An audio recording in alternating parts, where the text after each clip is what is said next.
No. But I thought we did some good things. But one of the biggest components of this sport is the ability to pass the serve. So when the opponent's serving the ball, that first contact, that sets up your offense. Okay, it's like having a great point guard, making sure they get the ball down the floor. And if you've been following Purdue basketball, you can remember a few years ago we didn't have that, and now we do. So we need a Braden Smith. Okay, right. That's going to make sure that they pass that first ball and get us into the system, get the ball in our setter's hands, where we can do what we want to do. And what they were doing was serving a real deep ball against us. And instead of making the adjustment, stepping back a little bit, okay, and then staying back there, we just kept wanting to ease up all the time, keep scooting up, and then we're passing balls back here, and that means you pass it off the net, and then you can't run the offense you want to run. So right. Wasn't happy with that. I wasn't happy with our serving until we brought a couple kids off the bench. Rachel Williams turned the match upside down, coming off the bench, and all she did tonight was serve the ball. I mean, came in and she dug some balls as well, but she's in for one half of her rotation. She was in there, and she just did a great job of serving the zone when we needed to and putting some heat on people. And I also thought Julia Kane came off the bench and did the same thing. I also thought, talking about positives, Eva Hudson's just a warrior. I mean, Absolutely. she just plays harder, maybe harder than anybody we've ever had. And when your most talented player plays harder than anybody, that's called leadership. And so she's bringing it, and I'm just really proud of her too. What was the difference between the last game there and the first couple that were a little closer? Serving, and then I think in this sport, when you realize that maybe you're not going to be able to get the job done, sometimes you go away.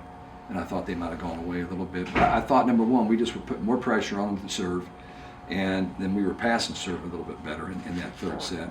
And I'm not sure what our hitting percentage was. What was our hitting percentage in the third set? First set. Third set, 382. Okay, and what was it overall? About the same? Overall was 371. Okay, so about average, but that was our best set, but I thought we just relaxed, and we got a chance to play about everybody on the roster, so that's always nice. Yeah, how do you think the freshmen have been doing so far these first couple games? Been good.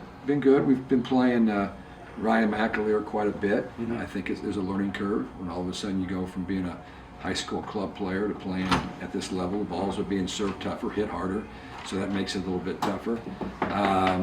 And then Allie, my niece, came in today, and I thought did a nice job. First chance she's had to play, and she's a really good setter. She delivers the ball really, really well. She's not as big and physical as what Taylor Anderson is, but there's some things she does every bit as good as Taylor. So it's a nice option for us to have.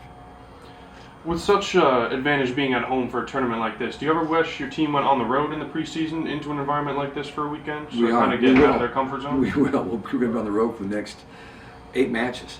8 matches. Eight wow. matches in a row on the road. We're going to Utah. We're going to play Cal Berkeley. We're going to play Utah, and then we drive to Utah State and play Utah State, who's a top 50 team, and then we go from there. We come back home. But the next weekend we are in Dallas, Texas, and we'll play Houston and either Kentucky or SMU. And then from there, the next weekend we're going to Kansas. We're going to play Kansas, who's a top 15 team, and Creighton, who's a top 15 team.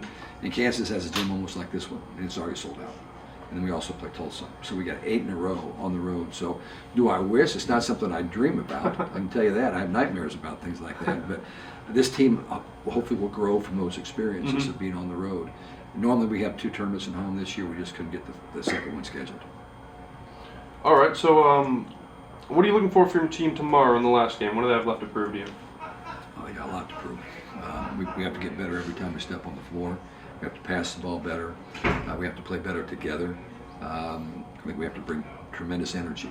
Third match in 3 days. That's a pretty tough test. And here we are not getting out of here till 9:30 tonight, and we play early. We play at 2 tomorrow. So it'll be a challenge for us just to see how tough we are and how we can deal with the third match in 3 days against a team that is 2-0. It's a championship match.